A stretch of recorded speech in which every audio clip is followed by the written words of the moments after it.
Students, बेटा आज हम हिंदी व्याकरण का नया चैप्टर स्टार्ट करने जा रहे हैं, समास। पाठ 13 समास।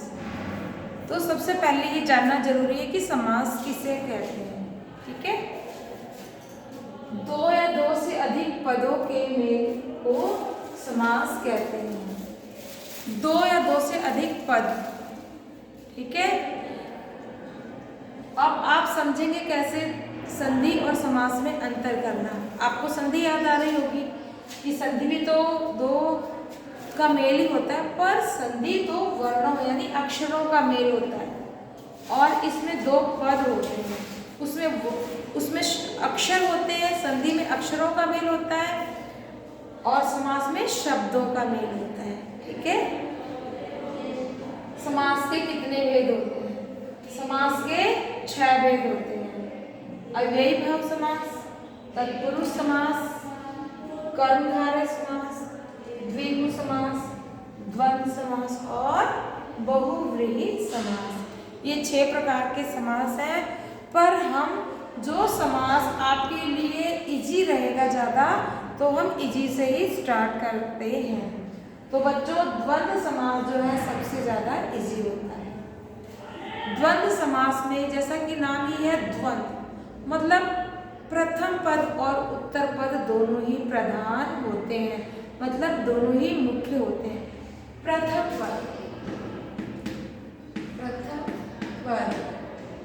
दूसरा है उत्तर पद।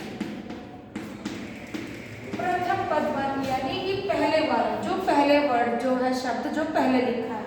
उत्तर पद यानी जो बाद वाला लिखा है। ठीक है, तो प्रथम पद और उत्तर पद को मिला के बनता है समस्त पद। तो समास जो होता है, प्रथम पद और उत्तर पद को कभी हम अलग करते हैं और कभी हम जब जोड़ते हैं तो समस्त पद बन जाता है, और अलग अलग करते हैं तो प्रथम पद और उत्तर पद होता है। तो हमें इसी प्रथम पद और उत्तर पद में ही समझना होता है। जो द्वंद्व समास होता है उसमें प्रथम पद और उत्तर पद दोनों की ही प्रधानता होती है। एक शब्द में लिख के बताती हूँ।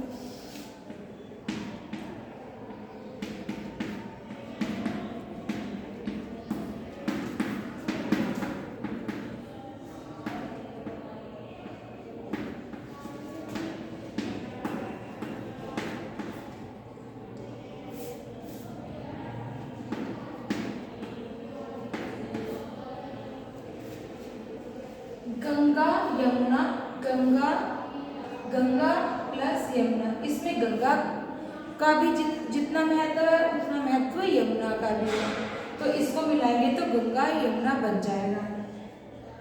और एक और बताती हूँ मैं।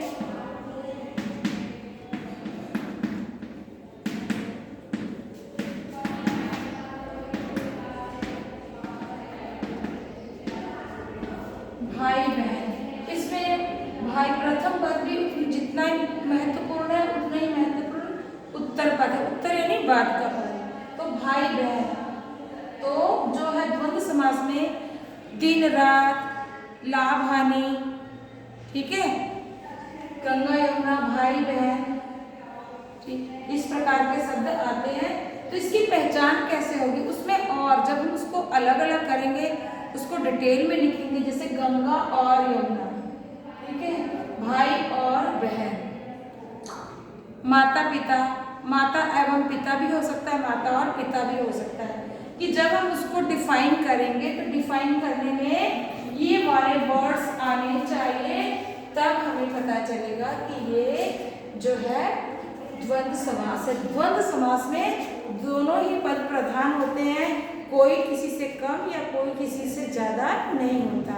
अच्छा बुरा, भाई बहन, दिन रात, सुबह शाम, ठीक है, कल परसों, नया पुराना, जिसमें जब उसको विस्तार से लिखेंगे और अथवा या एवं शब्द आना चाहिए। अगर आपको ना पता चले कौन सा है, अगर जब हम उसको विस्तार पूर्वक लिखेंगे अगर ये शब्द आए तो समझ जाना कि द्वंद्व समास है। और द्वंद्व समास में पूर्व पद और उत्तर पद दोनों ही मुख्य होते हैं और इसमें ऐसा साइन भी लगा होता है। ठीक है, अगला द्विगु समास। द्विगु समास, इसके बाद द्विगु समास भी समझने में आसान है, इसीलिए हम द्विगु समास को लेंगे।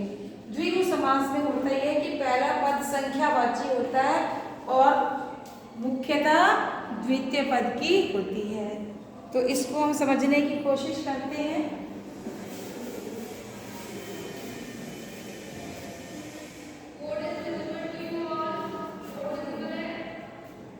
द्विगु, द्वि यानी दो, ठीक है। द्विगु समास यानी दो पदों से मिला हुआ समास। इसमें जो होता है नंबर होते हैं, जैसे इस यहाँ लिखा है चौमासा, 4 मास का समूह। चौमासा यानी चौमासा, ठीक है, यानी 4 मास या माह का समूह, 4 मास का समूह। दोपहर, दोपहर, पहर यानी जैसे घंटे होते हैं ना, वैसे उसी को पहर बोलते हैं। पहले दोपहर यानी 2 पहरों का समय। ऐसे नवरात्रि, 9 रात्रि, 9 मतलब 9 दिनों की जो रात्रि होती है वो। तो इसमें हम ये देखेंगे कि द्विगु समास में जो पहला पद होगा, मतलब शुरू का जो वर्ड होगा वो नंबर्स में होगा। जैसे चारपाई है ना, चौराहा, चौराहा, चौ यानी 4, राह यानी रास्ते, 4 रास्ते।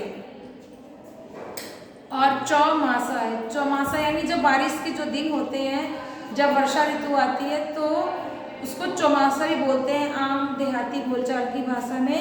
तो 4 महीने जो होती वर्षा होती रहती है, तो उसी को लेकर के बना है चौमासा। चौमासा यानी 4 महीने की ऋतु, जिसे चौमासा कहा गया है।